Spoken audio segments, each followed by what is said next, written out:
আসসালামু আলাইকুম, শুভ সকাল সবাইকে। আরও একটি নতুন ব্লগে সবাইকে স্বাগতম। যে যেখান থেকে আমার ভিডিওটি দেখছেন, আশা করি সবাই ভালো আছেন, সুস্থ আছেন। আমরাও আল্লাহর রহমতে ভালো আছি, সুস্থ আছি। তো ঘুম থেকে উঠে দাঁত ব্রাশ করতে চলে আসলাম, কারণ নাস্তা বানাতে হবে। তো ভাবলাম যে হাত মুখ দিয়ে তারপরে নাস্তাটা বানাবো। আর এখন বাজে সকাল 7টা। ওইদিকে বাবু আর বাবুর বাবা ঘুমাচ্ছে, আর বড় মেয়েকে বাড়িতে রেখে আসছি কালকে, কারণ আবার যেতে হবে। তো যার কারণে ভাবলাম ওকে রেখে আসি, তো আবার যখন যাওয়া হবে তখন ওকে নিয়ে আসবো। তো বারবার জার্নি করা বাচ্চাদেরকে নিয়ে ভালো লাগে না। তো হাত মুখ দিয়ে আমি এখন রান্নাঘরে চলে আসছি। তো এখন গুলা পরোটা করব আর কি, সবজি পরোটা। তো এখানে পেঁয়াজ, কাঁচামরিচ, টমেটো কুচি করে কেটে নিয়েছি। এখন এখানে হালকা একটু ধনিয়া গুঁড়া, লবণ দিয়ে মাখিয়ে নেব। তো আমার কাছে আর কোনো সবজি ছিল না, তো যার কারণে দিতে পারলাম না। আর তো যা ছিল তাই দিয়ে বানাবো। আর এখন একটা ডিম দিয়ে দিলাম। তো এটাকে ভালো করে মিশিয়ে তারপরে আটাটা দিয়ে দেব। তো আটাও ছিল অল্প পরিমাণ, অনেক দিন আগে আনা হয়েছিল, তো খাওয়া হয় নাই। খাওয়া হয়েছিল, তো এই কয়েকটা আটা রয়ে গেছে। তো ভাবলাম এগুলো দিয়ে এখন পরোটা বানানো যাক। তো এখন আটাটা দিয়ে তারপরে হাত দিয়ে মেখে আমি একটু ভালো করে মিশিয়ে নেব, কারণ হাত দিয়ে না মাখালে সবগুলো ভালোভাবে মিশবে না। তো হাত দিয়ে মাখিয়ে তারপরে পানি দিয়ে ভালো করে গুলিয়ে নিয়েছি। তো এরকম একটু পাতলা করে গুলিয়ে নিয়েছি, যাতে বানাতে সুবিধা হয়। তো এখন বেলান পিঁড়িতে বানানোর সময় নেই, তো যার কারণে একদম সোজাভাবে বানাচ্ছি। তো আমি সবসময় সোজাভাবে কি করা যায় সেটাই খুঁজি আর কি। তো ওই পাশে আমি বানাতে তাওয়াটাও গরম করতে দিয়েছিলাম। তো এখন দিয়ে তারপরে ঢাকনা দিয়ে দিলাম একটু। তো এখন এটাকে উল্টিয়ে আর একটু তেল দিয়ে ভালো করে ভেজে নেব। আর এই পরোটাটা খেতে বেশ ভালো লাগে আমার কাছে। তো আমার বরের কাছে ভালো লাগে। এভাবে বানানোর কারণ হলো এক এক সময় সময় থাকে না, তো তখন শর্টকাট কি করা যায়। আর সেই শর্টকাট পদ্ধতিটা এটা আর কি, অতি সহজেই বানানো যায় আর কি। তো যাই হোক, এটাকে ভাজা হয়ে গেছে, এখন নামিয়ে নেব। আর সাথে ডিম ভাজা করা হবে। তো বলছিলাম যে একটু আলু ভাজা করি, কিন্তু ভাবলাম যে আলু ভাজা করতে করতে একটু লেট হয়ে যাবে আর কি। ও যেহেতু অফিসে চলে যাবে, তো যার কারণে আমি আর করলাম না, আলু ভাজাটা করলাম না, ডিমটাই ভেজে নিলাম। তো ডিমটাকে ভেজে এখন নামিয়ে নেব। আর এখানে 2টা ডিম একসাথে করে ভেজে নিয়েছি, তারপরে মাঝখান দিয়ে ভাগ করে নিয়েছি। তো আমার সবগুলা বানানো শেষ, খাওয়া দাওয়া শেষ। তো ওকে আমি এখন বলতেছি, ও জানালার পাশে বসে আছে যে খাওয়া দাওয়া শেষ, কখন যাবো আর কি। তো চলে গেছে। আর এই পাশে এসে দেখি যে ভাইয়ারা আম পাড়তেছে, তো আমিও গেলাম কয়েকটা আম আনার জন্য। তো আম দিয়ে আজকে ডাল রান্না করব। আর এই গরমের দিনে আম ডাল খেতে বেশ ভালো লাগে আর কি, গরমের সময়।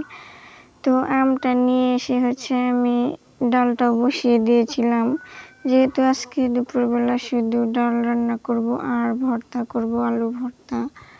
তো বেশি কিছু করব না আজকে রোদের মধ্যে। তো দেখুন দুপুরবেলা অনেক রোদ উঠে গেছে, চুলার ধারে এমনিতে অনেক রোদ থাকে, তো যার কারণে শুধু ডালটাই রান্না করব। তো আম দিয়ে তারপরে আমি এখানে চলে আসলাম ভাত বসানোর জন্য, যেহেতু চুলায় রোদ উঠে গেছে, তো কুকারে ভাতটা আর কি বসিয়ে দেব।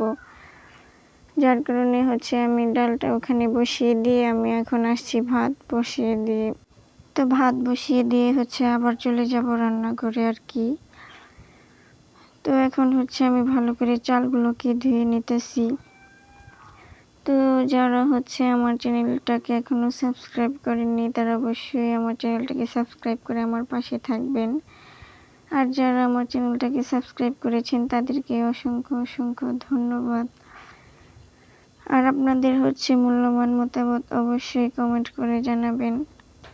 তো ভাতটা হচ্ছে বসিয়ে দেব, আর সাথে হচ্ছে আমি আলু দেব, যেহেতু আলু ভর্তা করব তাই হচ্ছে আলু দিব একসাথে, মানে ভাতের মধ্যে আলু দিয়ে দিব। তো লাইনটাকে দিয়ে হচ্ছে আমি আলুটাও কেটে তারপরে ভাতের মধ্যে দিয়ে দিয়েছিলাম। আর এদিকে হচ্ছে আমি রান্না বান্না সব কমপ্লিট করে নিয়েছি। তো এখন হচ্ছে ভর্তাটা বানিয়ে নেব। তো আলুগুলাকে নামিয়ে নেব। আর এভাবে আলু দিলে আলুটা বেশ সুন্দরভাবে সিদ্ধ হয়, আবার হচ্ছে অনেক নরম হয়, ভালো লাগে। আর স্ট্রেনারে হচ্ছে দিই না, কারণ ওটা ধুতে হবে আবার, তো তাই ভাবলাম যে আলুটাকে একদম ছিলে ধুয়ে পরিষ্কার করে চালের মধ্যে দিয়ে দিই। তো 2টা আলু দিয়েছি, যেহেতু 2জন মানুষ অল্প করে ভর্তা করব, কারণ ও তো আর দুপুরবেলা আসবে না, তো আমি শুধু দুপুরবেলা খাবো, ও আস্তে আস্তে সে রাতের বেলা আসবে আর কি। তো দুপুরবেলা আমি খাবো, আর ছোটো মেয়ে আছে ও খাবে, ও তো আর এসব দিয়ে আর খাবে না। ওর জন্য হচ্ছে একটা মাছ ভাজা করে নেব। তো বাবু হচ্ছে ঘুমিয়েছে, আর ওকে রান্না করে হচ্ছে গোসল করে ঘুম পাড়িয়ে রেখে দিয়েছি।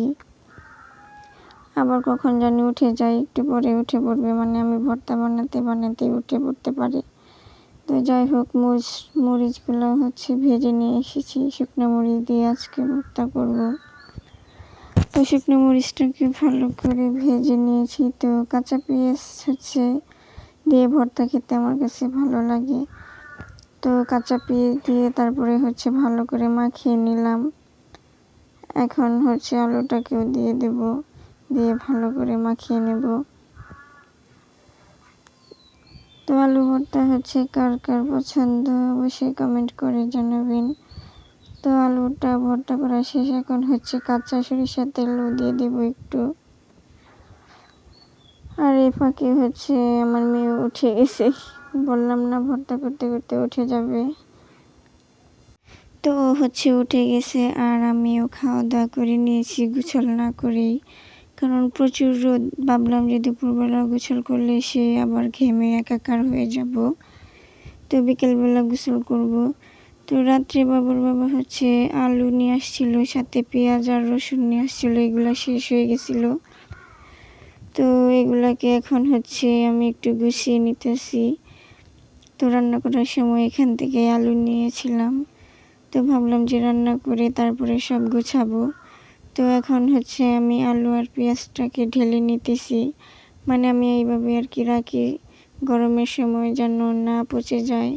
সব কিছু একদম নিচে এভাবে ছড়িয়ে রাখলে ভালো থাকে অনেক দিন। তো এভাবে রেখে দিলাম। তো পেঁয়াজটাকেও হচ্ছে ঢেলে নিছি, আর এখন রসুনটাকেও ঢেলে রেখে দেব। তারপরে হচ্ছে বিকেলবেলা গোসল করব, মানে 4টার সময়, আর এখন বাজে হচ্ছে 3টা। তো আজকের ভিডিওটা এই পর্যন্তই। সবাই ভালো থাকবেন, সুস্থ থাকবেন, দেখা হবে নতুন আরও একটি ব্লগে। আল্লাহ হাফিজ।